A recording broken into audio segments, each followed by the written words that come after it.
আমার বক্তব্য কি, আমাদের এই যে বেকারদের একটা সমস্যার সমাধান করে রেল পাত্র যে আছে একটা ব্যবস্থা করে তারপরে আমাদের এই দোকানগুলো ব্যবস্থা নিতে পারতো, বা 1 বছর বা 6 মাস সময় দিতে পারতো।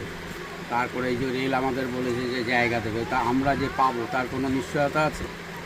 কোনো তো নিশ্চয়তা নেই। রেল যদি সার্ভে করে কত দোকান আছে কী বৃত্তান্ত জেনে নিত, তাহলে আমরা একটা চান্স। রেল বলছে না ব্যবস্থা হবে, ব্যবস্থা করার সময় কি আমরা চান্স পাবো? সেটাই একটা আমরা কি চান্স পাবো? কোনো চান্স পাবো না। মানে সবারই একটা রুজি রোজগার বা আজকে যাই হোক গরিব, মানে আমরা আজকে বেকার হয়েছি কেন? আমরা তো শিক্ষিত ছেলে, আজকে চাকরি বাকরি ছিল না, বাধ্য হয়ে রেলের জায়গায় ব্যবসা করছি।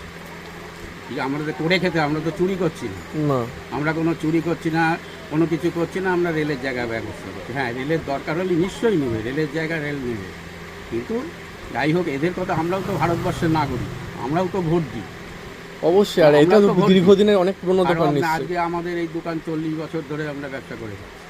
তা রেল একটা কোনো একটা সুরাহা করুক, করে নিয়ে তারপরে করতো। 6 মাস পরটা কী করবে? একটা তো কিছু করে খেতে হবে তাকে। তাহলে আমরা যদি এই আমাদের আমরা যাই হোক সে রেলের জায়গায় বসে আমরা একটা